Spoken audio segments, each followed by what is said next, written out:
Howdy, Banger pals. Blayne Smith welcoming you back to another episode of Overkill Reviews, Banger's weekly metal review show. The summer drought is still on, but I'm still bringing you reviews. I'm still bringing you records. I'm still bringing you bands. And this week, I'm bringing you some death metal.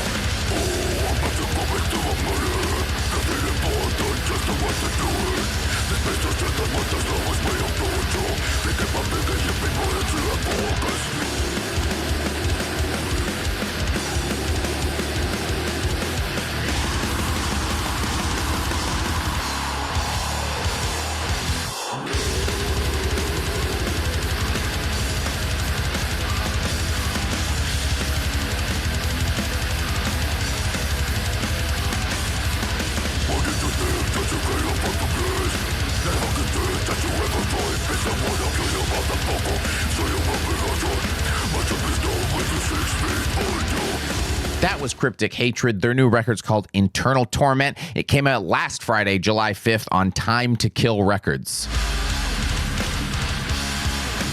Now, despite forming back in 2019 in Finland, these dudes are surprisingly young. The two who have ages listed on Metallum are 21, and the other guys certainly don't look any older. Despite that, they're on record number 2 and already putting out a damn professional product. And since they chose to release said product in a month so incredibly barren for like household name releases, I get to give them the full album review treatment, which I'm happy about. I love not having to be talking about something I don't care about and getting to talk about the stuff I'm passionate about. So, hey, big bands, you can just never release records ever again, and I can just focus on the underground. Thanks.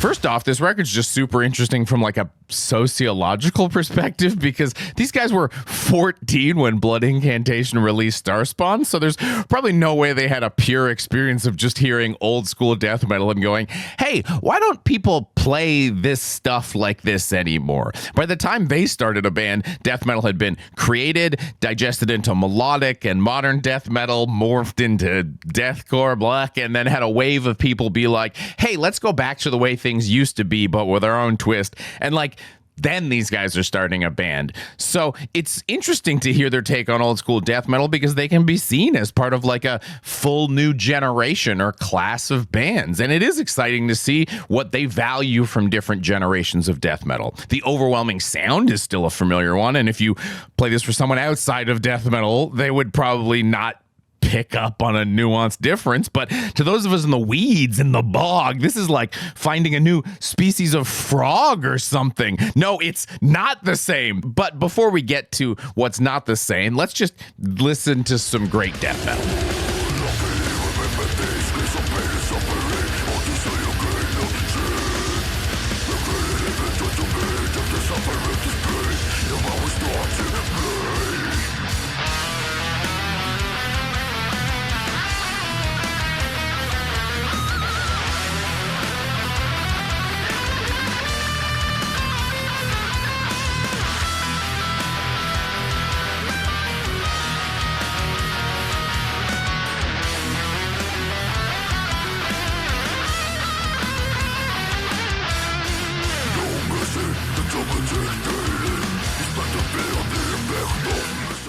The most obvious thing that's going to jump out at you as different is just that the production is pristine. We have no Blayne Smith certified toucans connected by a string audio fidelity. And yes, this is a positives segment. There's so much space on this record, I don't even want to fucking think about what the rent would be on it. They spend most of the time stretching out, taking up that space, but they very smartly allow little moments to ring out solo and just give you a great sense of scale to the record. They also use some little tricks like having a big whack, have a massive echo on it, but just like with the last point, it's a small moment. They don't abuse it. It appears maybe a handful of times. There's just a level of restraint exercise that bands drawn to these modern bells and whistles usually can't help themselves but abuse. You give them a chest full of toys and they're constantly playing with them. It's crazy that these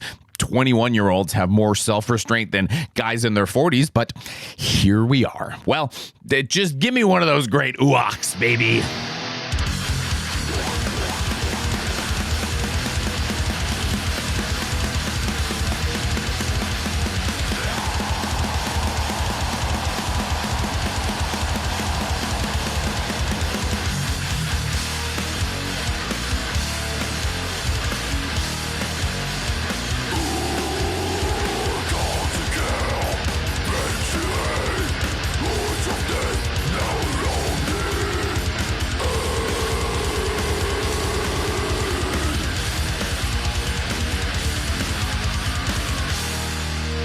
just like a expensive Labo candle. They be creating some great atmosphere in here. And the way they do it is fairly undeath metal. It would actually be more at home on like a black metal record. It's not a blackened death metal record or anything. Ironically, the parts that do this are actually the softest parts of the record. Some clean guitars, some pianos, some synths. Again, with a ton of restraint so it never taints the overall heavy feel of an old school death metal record. It just results in a great, unique offering that has like a clear mission statement and perspective. I really just can't overstate how impressive it is for this kind of thing to be coming from 21-year-olds. It's not fair. I'm 38. It's kind of similar to the cover, which from an artwork perspective feels very much like a well-executed piece by artist Slimeweaver that fits within the genre well. But then they put this logo on top of it that transforms it into a weird like 2000s nostalgia thing that uses tools that, again, I would normally hate, similar to modern production and little tricks. But here it just works as opposed to turns me off. I love when I can draw parallels between the sound and the art like this. It's just it's my favorite thing to do.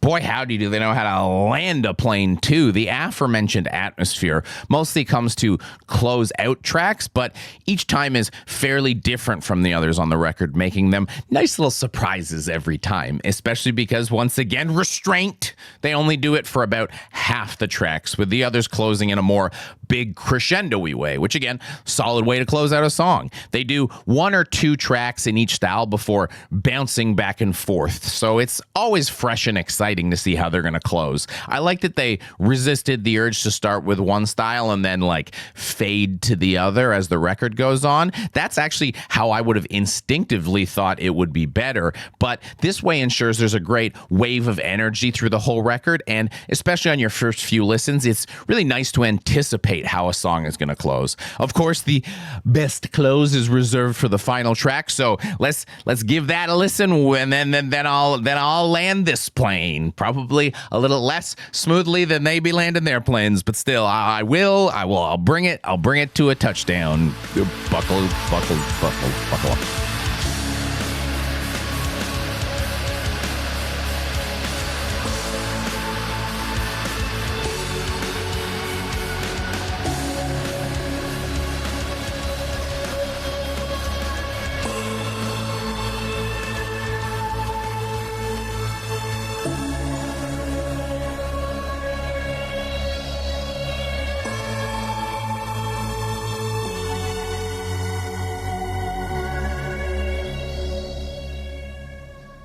If you couldn't tell, I really dig this record. I can admit there's some room for improvement. I could use a bit more soloing, for example. The great thing is, though, the record already has the hard stuff figured out. A strong identity for the band and a unique perspective on death metal is way more rare to come by. The improvements I'd like to see for their third release are things that will likely just naturally come with time. I super hope these guys stay together. These four guys, hey, each of you don't go anywhere. You need each other. I hope you take off. This band gets me really excited. Just don't break up. Bands be breaking up like crazy right now. I'm sick of it. That's why I'm giving this record 4 out of 5 slick metallic 2000s skulls. I'm probably going to regret that when I see them. Of course, no review is complete without some shout outs at the end, some bonus records. And this week I have absolutely jack shit for you. If you'd like some more records, there's a tip sheet up on the Patreon, but look, not a lot's coming out in July, so I'm tapped. That's all I got. Toss us a couple bucks on Patreon. I'll give you some more records, and I won't sell you on like World of Tanks or whatever here. You know how it is. Like, comment, subscribe. I appreciate you. Thanks for hanging out, gang. See you on the next one.